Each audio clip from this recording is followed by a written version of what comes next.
So is it possible to retire with just £100,000? Perhaps you've started saving for retirement later in life and you haven't been able to build as big a pension pot as you would have liked. Are you destined to be working well into later life?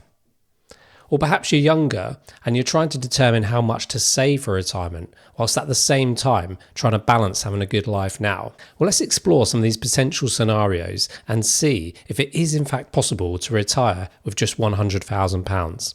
My name's Carl, welcome to the channel. I'm a practicing regulated financial advisor and also investment fund manager. The purpose of this channel is not to provide advice to you, but just guidance. Some methods that may allow you to grow your wealth and protect it whilst at the same time enjoying life.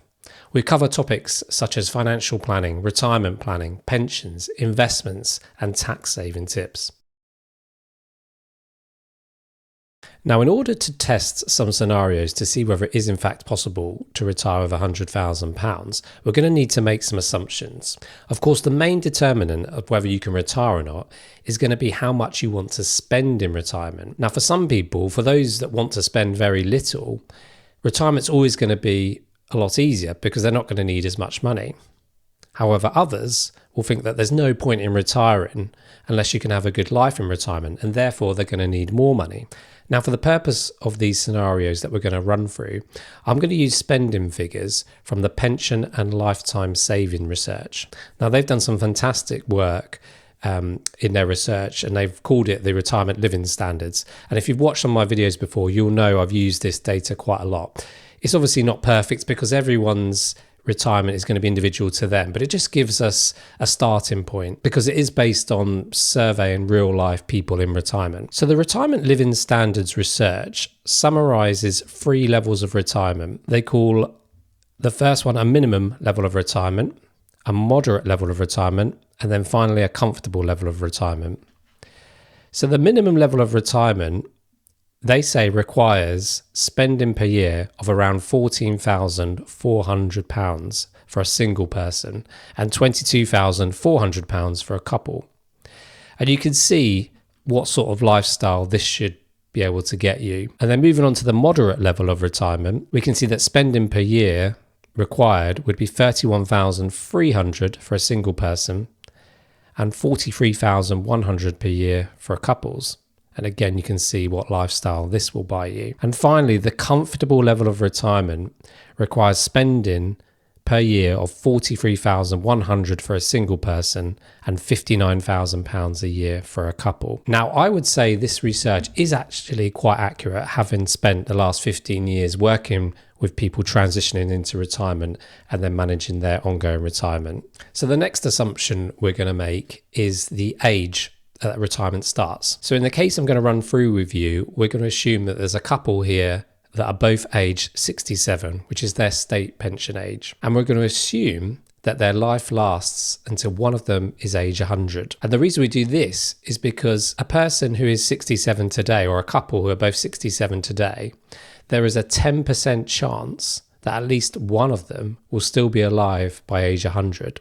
So we need to build in some longevity risk to this retirement planning. And finally, on the assumption front, we're going to assume that the £100,000 is held in a defined contribution pension, most likely built up for a workplace pension scheme. So firstly, what I want to look at is, what does a £100,000 pension buy you if you want to secure an income for the rest of your life?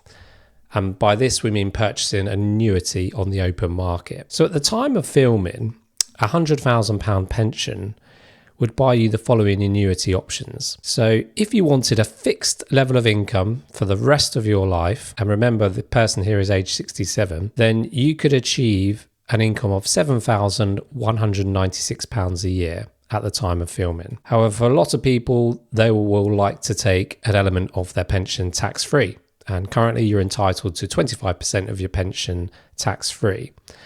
So let's assume instead that you might want to take the £25,000 out of your defined contribution pension and then secure an annuity with what's left. This would get you around £5,382 per year. But of course, those first two figures are fixed income. They do not rise with inflation over time. And of course, again, if you've seen any of my previous videos, you'll know how important it is to fight inflation over the long term. Spending in retirement is going to continually increase just by inflation. So if you do want to purchase an annuity that does rise with inflation each year, you can secure a level of £4,746 again at the time of filming. But if you're the person that wants to take a tax-free lump sum, you could take your £25,000 and then with the remaining amount, you're going to be able to secure an inflation rising income of £3,550 per year. So currently the best annuity rate at the time of filming for £100,000 is an annual income of £7,196 per year. But remember, this does not include a lump sum and there is no protection for your spouse or civil partner. So this pension income would effectively die with you. And of course, like we've said earlier, this does not include any inflation protection. And we know that your retirement spending is going to increase over time just by inflation. So even you using the highest annuity rate possible with your £100,000, it is not going to cover the £14,400 per year spending required for a single person for a minimum retirement. So in this scenario, retiring with £100,000 is not possible. However, we have not included any state pension in this scenario yet. So provided you have worked and paid 35 years of full national insurance contributions, you will be entitled to the full state pension at state pension age. And currently, at the time of filming, this is around £11,500 per year. And more importantly, the state pension is currently protected by inflation each year. Now, if we add the state pension of £11,500 per year to the inflation-linked annuity of £3,550 per year, you will have a total income of £15,050 gross per year, which after taxes would net to £14,554. And plus you still have that tax-free lump sum of £25,000 as well. So now, in this scenario, you could in fact retire with £100,000, providing you're a single person and you want the minimum level of retirement.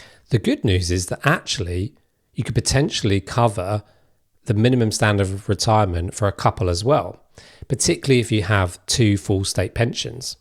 Because two full state pensions is going to amount to around £23,000 per year, and the minimum level of retirement for a couple is £22,400.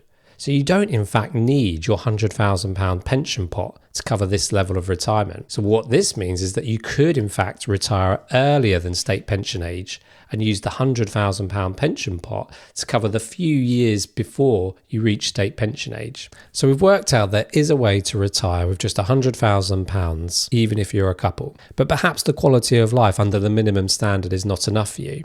You want to do more. So is this possible with just £100,000? Well, potentially yes, but it's going to require a few tweaks and lifestyle changes. Remember, a moderate standard of retirement is going to cost around £43,100 per year for a couple. So realistically, you're probably going to need to wait until at least state pension age until you can retire.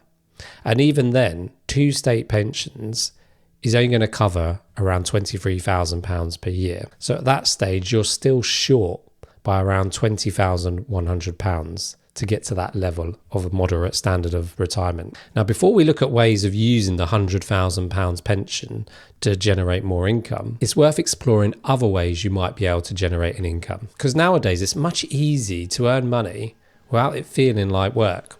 As after all, we're trying to generate a retirement here, not a retirement where you're constantly working. So are you an animal lover? Is your house in a popular holiday destination? Do you often have a spare room? Or is your house situated near a famous sporting venue or music venue, or even close to a popular train station? Because here are a few ways that you could earn more money without actually working. So first of all, consider dog sitting or walking. If you're someone that likes animals and particularly dogs, you need to check out the Rover app, which will allow you to create a profile and earn money through just looking after other people's dogs. This could be for a day at a time or even for a couple of weeks while the owner goes on holiday. You could rent out your house temporarily for a site like Airbnb, or even just rent a room to a lodger for a small period, or even renting out your driveway during popular events or during the week for commuters. A lot of people will pay good money to park their car on your driveway and then walk to a train station. Alternatively, rather than earning an income, there could be ways you could save money. So in fact, reduce your spending without changing the quality of your life. For example, when looking at holidays, find someone who is looking for house sitters, because quite often you can travel to some great destinations and get the accommodation for free because you're looking after someone's house. There's various sites online that will facilitate this for you. Or you could rent your own house out if it's in an area that's popular, and the money you make from the rent of the house temporarily could pay for the holiday whilst you're away. Now, of course, there will come a point in time where even dog walking or organising the rental of your own home is going to be too much for you in retirement. So you can't rely on this level of income forever. But another potential option for some of you, and it is a subject that many of you might not want to talk about, but if you've got parents alive, there could be the possibility of an inheritance one day. Now, I wouldn't advocate going into retirement relying on an inheritance, as there's many things that could happen that could in fact ensure that inheritance never reaches you. The big one being the cost of long-term care. I've come across many people and even some clients where the cost of long-term care has virtually wiped out any inheritance they were due to receive. Now, one thing you could do to ensure that your inheritance is protected a little better is to take care of your parents yourself. Now, to start with, this could just mean spending more time with them, which in turn will give them a better quality of life and extend their life, most likely. But obviously, as they get older and require more assistance, it could mean your parents coming to live with you. Now, this may seem an odd living arrangement for us in the UK, but in fact, in Asian countries, it's the normal. In Asian countries, it seemed a decent thing to do that your parents look after you while you're young, and then in turn, once you're older, you look after your parents and repay their services to you. So in this scenario, if your parents get to the stage where they need to come and live with you, they could in fact sell their home and then start helping you out with retirement using the proceeds of the sale of their house whilst they're still alive. And this could be a really useful way to avoid any inheritance tax that might be due on their death. So let's put some of this together and test a scenario for a couple retiring at state pension age 67. We'll assume that one of them is able to earn £1,000 per month dog sitting up till age 75.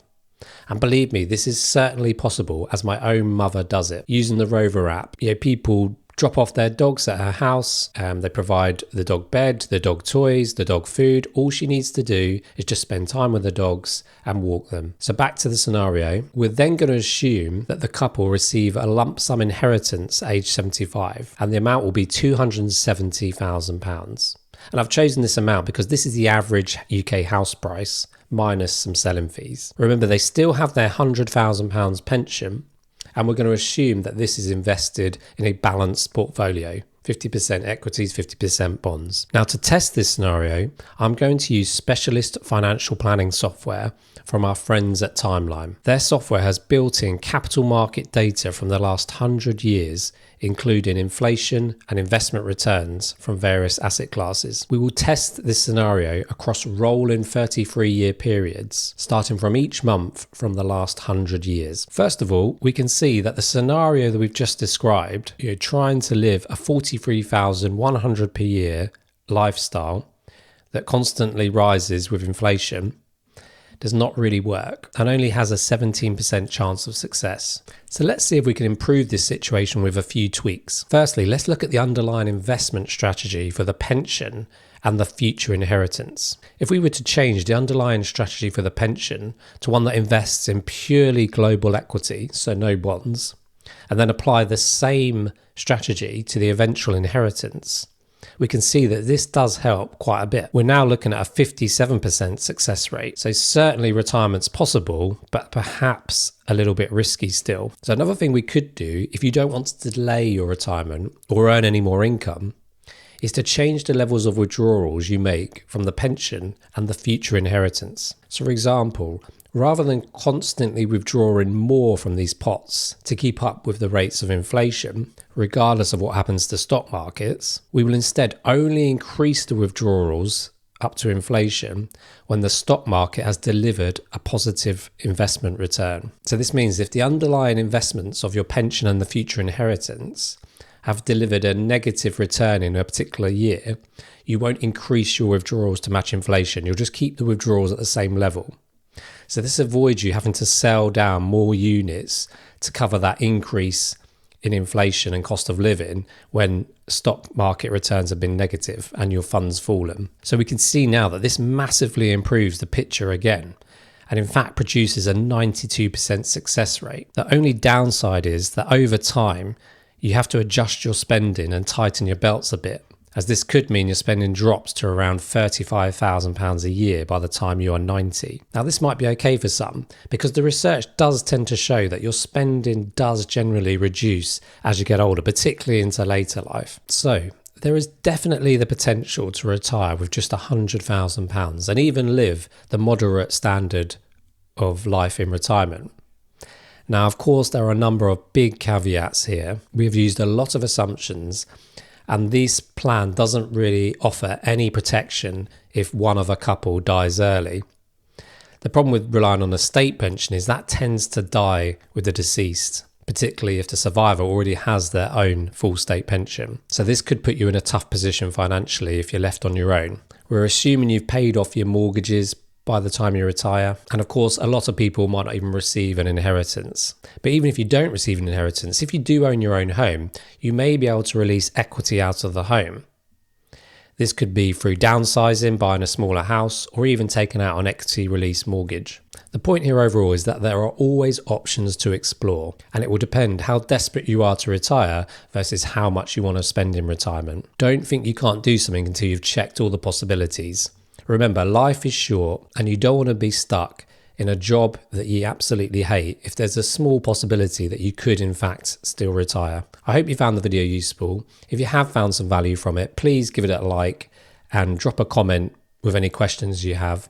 Please don't forget to subscribe to the channel, as there's lots more videos coming soon. Until next time, take care.